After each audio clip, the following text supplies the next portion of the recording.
Paz seja convosco. Seja muito bem-vindo a mais um programa Encontro com a Vida. Eu espero que você esteja bem, a sua família, e que bom estarmos logo cedo reunidos para estudarmos juntos a palavra de Deus. O salmista Davi nos ensina de forma muito especial: guarda no coração as tuas palavras para não pecar contra ti. Quanto mais aprendemos da Bíblia, quanto mais guardarmos em nosso coração as verdades que ela ensina, mais próximos estaremos de Deus e menos cairemos em pecado. Porque esse é o segredo para não cairmos em pecado, é guardar a palavra de Deus em nosso coração. É por isso que existe esse programa. É por isso que todos os dias a gente se reúne para abrir a Bíblia, para juntos crescermos na graça e no conhecimento de Jesus. E você é muito bem-vindo a mais um programa. Seja muito bem-vindo ao Momento da Saúde aqui no programa Encontro com a Vida. Todos os dias a gente partilha o nosso café da manhã com você. E aí, que tal um bolo de tapioca? Delicioso, viu? Esse bolo aqui. A gente está preocupado em que você tenha boa saúde, porque saúde traz felicidade, as coisas estão entrelaçadas e saúde, em sua essência, é religião, né? Porque o nosso corpo é o templo do Espírito Santo. Doutora Márcia, obrigado por estar conosco mais uma vez, tudo bem? Tudo ótimo. Muito obrigada eu. Doutora Márcia Regina, ela é geriatra com enfoque em medicina preventiva. Desde segunda-feira está conosco numa série de temas aqui, discussões, trazendo conselhos especiais, especialmente para você que é da terceira idade. E hoje ela vai falar para a gente um pouquinho sobre a questão do câncer, o câncer de cólon. É isso mesmo, doutora? Sim. É um dos tumores mais prevalentes, mais frequentes nesta idade, Uhum. né? Tem outros, mas enfim, eu acho que a gente pode focar num só para poder ajudar mais as pessoas, né? Nesse sentido. Ele é muito fácil de ser detectado, primeira coisa. Então, assim, além de nós termos recursos para prevenção, né? Também é um câncer que pode ser facilmente detectado de maneira precoce, Ok. tá? Falar um pouquinho dos fatores de risco para câncer de cólon. Excesso de alimentação industrializada, excesso de carne, baixa ingesta de líquidos, de água, Ok. né? Alguma coisa de predisposição genética? Sim, eventualmente, assim, tem, mas são raros, são famílias que desenvolvem muito cedo, ali a partir dos 30 e poucos, às vezes antes, eventualmente, né? Começam a ter tumores, e aí o pai, né, um dos, né, o pai ou a mãe tiveram câncer de cólon, enfim, a doença adenomatosa, né, intestinal, ou polipoide intestinal, né? Mas isso não é a regra, isso é exceção, tá? E claro, alcoolismo e Vai contribuir, tabagismo, as com drogas também. certeza. Álcool e cigarro, né, e tabaco, os dois interferem na gênese, no início de qualquer câncer, né, de qualquer tumor. O álcool, inclusive, por alteração direta da estrutura celular, né? E aí o que acontece? Por exemplo, orientações da Organização Mundial da Saúde, que não se coma mais do que 500 gramas de carne vermelha por semana. Essa é a orientação da OMS. Essa é a orientação da OMS, Ok. né? Não mais do que 500 gramas de carne vermelha por semana. Não é seguro, tá? Se a pessoa gosta daquela carne mais tostada, com aquele torradinho, Hum. tá? Seja na frigideira, seja na brasa, seja na air fryer, tá? Pior ainda, Pior ainda. porque o tostadinho, aquele douradinho, aquele que não é dourado, é meio pretinho já, né? Porque o dourado ainda vai. Mas quando escurece demais, ali há a formação de uma série de compostos químicos altamente cancerígenos, tá? Esses compostos químicos altamente cancerígenos também estão presentes nos produtos, nas carnes processadas ou ultraprocessadas, né? Quais são? Os embutidos. Os embutidos. Os embutidos em geral. Para esses, a Organização Mundial da Saúde diz que não há níveis seguros de consumo. Não importa que seja pouco. Não importa que seja pouco. Não há níveis seguros de consumo. Não tem, né? Porque tem tanto composto químico ali, tem tanta nitrosamina, por exemplo, que são altamente cancerígenos, inclusive com maior risco de câncer de bexiga. Por quê? Para onde vão? Por onde são eliminados esses compostos químicos? Quando o rim consegue se livrar deles? Na urina. Passa tudo pela bexiga, né? Mas aquilo que fica no intestino ali aumenta barbaramente o risco de câncer do trato digestório, né? Então, alimentos ultraprocessados, especialmente as carnes embutidas, deveriam ser riscados Banidas do cardápio. da nossa lista de compras e do cardápio, sabe? Porque realmente, mas é frango, é peito de peru, tão light, né? Só que não. De light não tem nada. Não, não, é hard mesmo, Uhum. né? É bem danoso, né? Essas doenças, esse excesso de alimentação, também dessa natureza, alimentação processada e ultraprocessada, e com baixo consumo de verduras, legumes, de vegetais em geral, Em geral. né? Então essa é uma outra, eu ia falar uma coisa, pulei. Essa é uma outra recomendação da Organização Mundial da Saúde. Pelo menos 600 gramas por dia de vegetais. Não vale batata, Ok. tubérculo, assim, não vale, Uhum. né? Então 600 gramas. Mas é muito. Olha, se eu comer 5 porções de 120,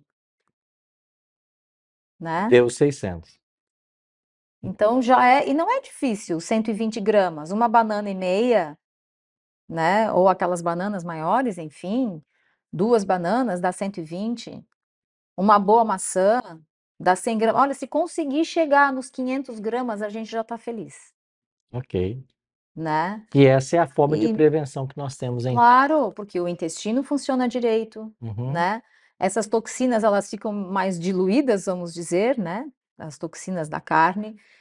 Tentar comer a carne do jeito que ela deve ser comida e não torrada, né? Cuidar com as torradas mesmo nos carboidratos, tá? As Ok. coisas queimadas, Uhum. né? Eu realmente eu nunca vi aqui nenhuma campanha específica. Eu posso estar enganada, mas uma vez eu lembro, eu recebi, né, uma notícia que na Europa existia o slogan, né, prefira o dourado, porque justamente aquilo que escurece, que fica torrado, a Vai ser torra, prejudicial. a torra, tanto da carne quanto do carboidrato, leva à formação de compostos ali, a reação de compostos químicos que são nocivos, que fazem muito mal, né? Então, tá aí o caminho para a gente se prevenir, né? É nós cuidarmos, então, com a forma como se alimenta, a quantidade, isso é Sim. importante, né? E a partir dos 50 anos, pastor, perdão, porque só para não Sim. esquecer disso, deve ser feita a primeira colonoscopia. Para saber Para como homens e está. mulheres, Ah, né? Porque um pólipo, a hora que a gente descobre um pólipo, ele é descoberto e já é retirado muitos anos antes de ele virar câncer, porque ele poderá virar câncer. ok. Nem nada começa grande, tudo começa pequenininho, como um pólipozinho que dá para tirar durante o exame. E a Então, é um colonoscopia exame. vai identificar isso. Exatamente. É muito fácil de detectar, é muito fácil de prevenir, é fácil de detectar precocemente e de tratar. Ou seja, não deveria existir tanta gente com câncer de cólon, morrendo de câncer de cólon, como a gente vê. Então fica aí. Você está nessa faixa etária, agende já o seu exame, procure se cuidar, para que amanhã ou depois nós tenhamos aí um envelhecimento, envelhecência, né? Saudável. Saudável e com qualidade. Obrigado, doutora Márcia. Volta amanhã para a gente continuar a Obrigada. nossa conversa. Isso E agora mesmo. você fica aí, então com os nossos pastores no momento da oração intercessora. Olá, amigos, feliz quarta-feira, estamos de volta ao programa Encontro com a Vida. Que bom receber aqui os seus pedidos de oração. Nós temos aqui na tela as redes sociais para onde você pode enviar o seu pedido. São centenas de pedidos todas as semanas. Alguns nós conseguimos ler aqui ao vivo, outros nós estamos orando aqui nos bastidores por eles. Mas não importa onde você está, mande o seu pedido para nós. Eu vou ler aqui hoje pela manhã o pedido da Rita de Cássia, que ela diz assim: olha só, eu sou adventista há 54 anos e os meus 3 filhos nasceram em berço cristão. Hoje, 2 dos 3 filhos estão fora da igreja, estão fora dos caminhos de Deus, ela escreve. E nós queremos então orar aqui pelos filhos da Rita de Cássia. Então vamos orar pela libertação dos filhos, para que eles sejam guiados de volta à casa do Pai. Talvez essa seja a condição de muitos pais e mães que assistem ao programa, que estão aí orando por um filho, talvez já há algum tempo, tentando, quem sabe, trazê-los de volta, atraí-los à casa de Deus. Lembre-se que Jesus é aquele que tem a prerrogativa de unir os pais aos filhos e os filhos novamente aos pais. Nós não cessamos de orar pelos filhos. E quero também aqui citar o José Francisco da Silva Costa, que ele nos recebe aqui através dessa postagem, nos lembra que Jesus vai voltar. Ele diz aqui: Jesus Cristo logo voltará. Amém, amém, José. Logo estaremos juntos com ele e vamos viajar através do tempo e do espaço em direção ao paraíso de Deus. Essas palavras suas refletem a nossa maior esperança. E nós vamos orar agora. Eu convido você, aonde você estiver, se puder fechar os seus olhos, ou dobrar seus joelhos, ou nos acompanhar nessa oração, seja bem-vindo a esse momento que vamos nos conectar com Deus. Querido Pai, nós te agradecemos nessa manhã de quarta-feira por todas as bênçãos recebidas até aqui. Porque ouvimos aqui a Rita pedindo pelos seus filhos. E muitos pais e mães, nesse momento, sentem um aperto no coração pelos filhos que estão longe da casa do Pai.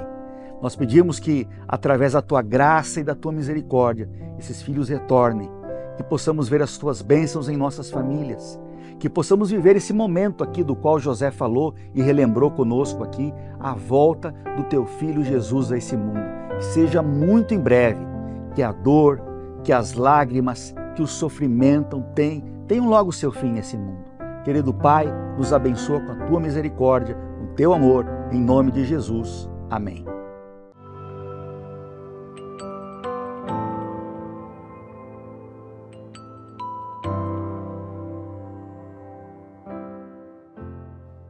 De volta agora com o momento do estudo da Bíblia. Depois de termos aprendido sobre como cuidar bem do corpo, depois de termos orado com os nossos pastores, é o momento de nós juntos estudarmos a palavra de Deus. Vamos aprender sobre mais uma parábola.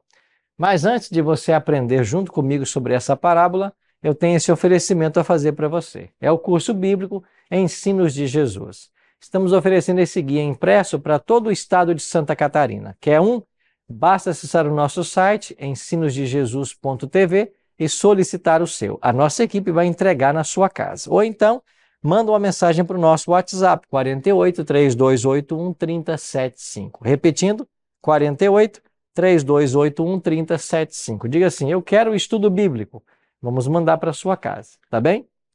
Agora, alguns convites especiais para você. Todos os sábados às 9 da manhã, no Espaço Novo Tempo perto de você, estamos estudando os temas desse guia. Basta você ver aí ao longo do programa os nossos GCs.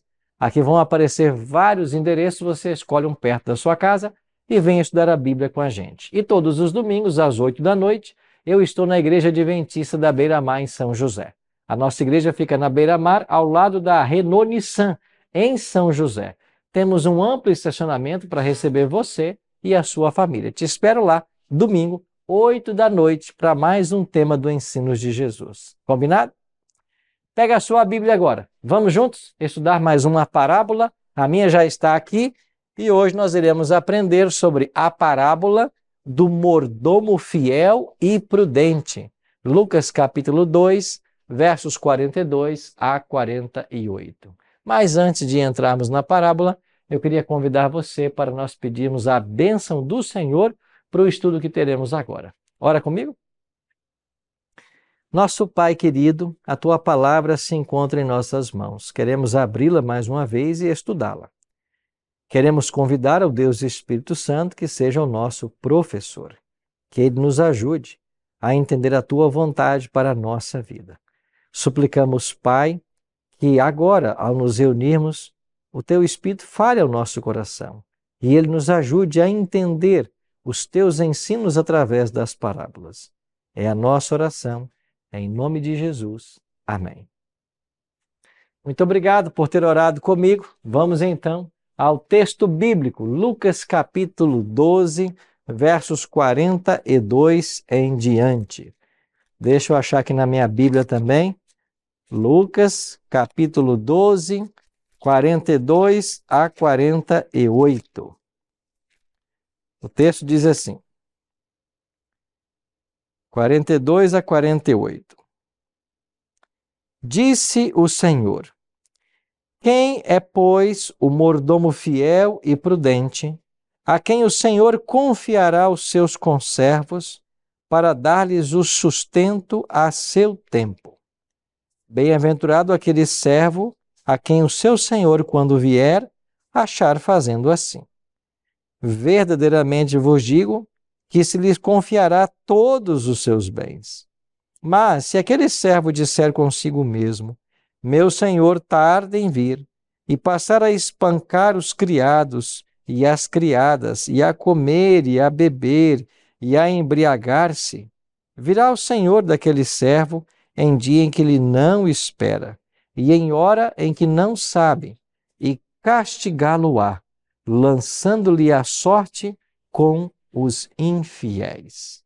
Verso 47. Aquele servo, porém, que conheceu a vontade de seu senhor e não se aprontou, nem fez segundo a sua vontade, será punido com muitos açoites. Aquele, porém, que não soube a vontade do seu senhor e fez coisas dignas de reprovação, levará poucos açoites. Mas aquele a quem muito foi dado, muito lhe será exigido. E aquele a quem muito se confia, muito mais lhe pedirão.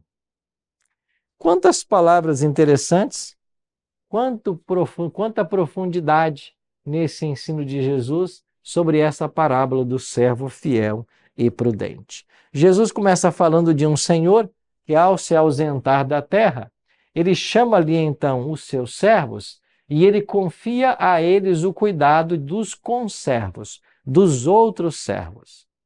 Pelo que se entende aqui da parábola, esse dono da casa confiou a um dos servos a responsabilidade de alimentar e de cuidar de todos os servos que ele tinha em casa até que ele voltasse. Então perceba que foi grande a responsabilidade. Ali era um verdadeiro mordomo. Mordomo na Bíblia dá a ideia daquele que administra no lugar do seu senhor. Lembra de José, a história de José no Antigo Testamento?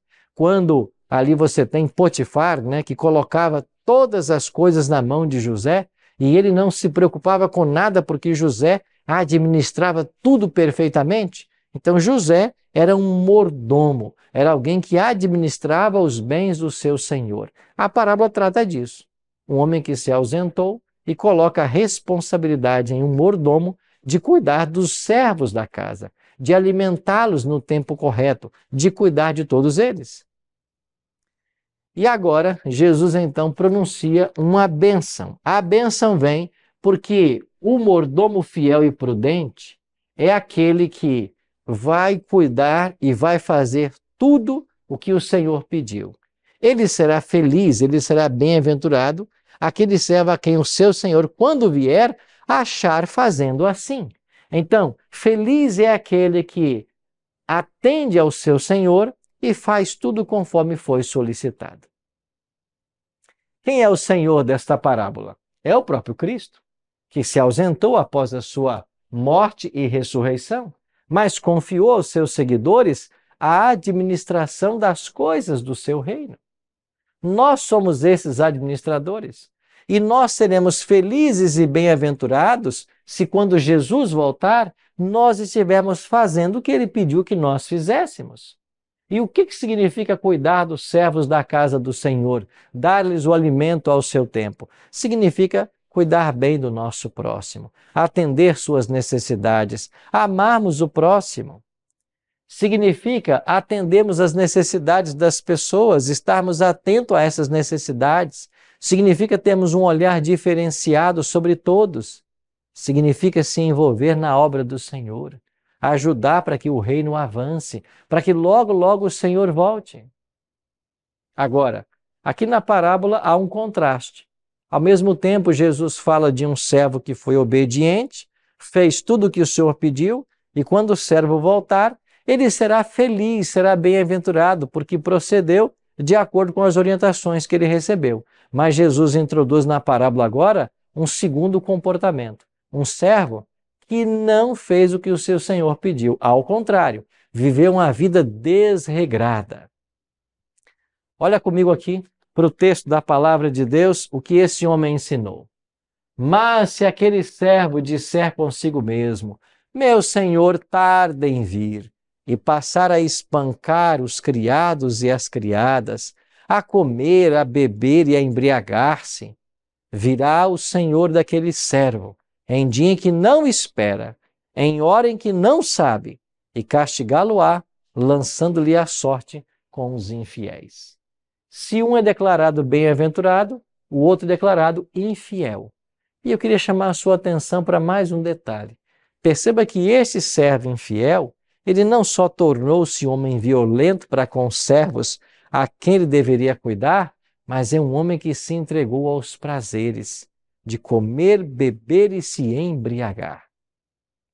É curioso o fato de você olhar para a Bíblia e ver que em vários momentos essa questão do embriagar-se, do comer, do beber, do ter uma vida desregrada na questão da alimentação, leva a esse comportamento. Lembra das palavras de Jesus, dos povos antediluvianos? Comiam, bebiam, casavam-se, davam-se em casamento. Lembra da primeira tentação de Adão e Eva no Éden? Tomar do fruto e comer? Ou seja, Deus havia dito, não coma desse fruto. Lembra da primeira tentação de Cristo lá no deserto da Judéia? Se tu és o Filho de Deus, transforme estas pedras em pães e coma. Por que tudo isso envolve a questão do alimento, do apetite? Porque aquilo que nós comemos terá grande influência sobre quem nós somos. Aqui está mais uma vez esse ensino. Um homem que estava ali para comer, beber e embriagar-se, e como resultado desta vida desregrada, era alguém violento com os seus servos, alguém que foi infiel para com as ordens do Senhor. E Jesus disse que quando ele voltar, num dia e hora que esse homem não sabe, ele será entregue para ser castigado junto com os infiéis. E agora, Jesus introduz na parábola um novo elemento. Ele vai falar de açoites. E há aqui também uma lição especial para todos nós. Olhe comigo para esse texto e veja que interessante. Aquele senhor, quando volta e encontra o servo desobedecendo, este será entregue aos açoites. Só que Jesus fala na parábola algo interessante. Aquele servo, porém, que conheceu a vontade do seu senhor e não se aprontou, nem fez segundo a sua vontade, será punido com muitos açoites. Aquele, porém, que não soube a vontade do seu senhor e fez coisas dignas de reprovação, levará poucos açoites. Mas aquele a quem muito foi dado, muito lhe será exigido. E a quem muito se confia, muito mais lhe pedirão. O que significa, nesse caso, receber muitos açoites e poucos açoites? Você percebe que há uma diferença aqui? Aquele que recebeu muitos açoites é porque ele conhecia a vontade do Senhor e não praticou. Aquele que recebeu poucos açoites é aquele que não praticou, mas ele não conhecia a vontade do seu Senhor. Isso quer dizer que há aqui um tratamento diferenciado da parte de Deus, para com aqueles que conhecem e para com aqueles que não conhecem. Existe aqui uma lição muito especial que nós devemos entender. Quando Cristo voltar, todas as pessoas serão então julgadas. Os salvos serão levados para os céus e os ímpios serão condenados. Muitas religiões, muitas igrejas ensinam que os ímpios irão para um lugar de tormento eterno que eles chamam de inferno. Ali as pessoas ficarão a arder por toda a eternidade. Agora escuta um detalhe bem interessante. Esta visão do inferno como um local físico, geográfico, onde as pessoas arderão por toda a eternidade e nunca perecerão, não é bíblica. Não, pastor, não é bíblica. Isso não é Bíblia. A Bíblia não ensina isso. A Bíblia, quando fala em fogo eterno, não é um eterno em sua duração, é eterno em suas consequências. Ou seja, os ímpios serão destruídos pelo fogo eterno, no sentido de que, quando a matéria for queimada, nunca mais voltarão à vida. Não que eles ficarão a arder por toda a eternidade. Imagine você, o salvo que vai para o céu e descobre que um filho ou uma filha quem tanto ama não está salvo, mas está lá, num tormento eterno de fogo. Que felicidade haveria no céu em saber que alguém que eu amo vai ficar por toda a eternidade ardendo nas chamas do inferno. Que Deus é esse que finalmente não pune a pessoa e resolve o problema? Que vida foi esta que a pessoa levou de 30, 50, 70 ou 100 anos que merece uma eternidade de punição? Não existe justiça nessa visão. É porque ela não é bíblica.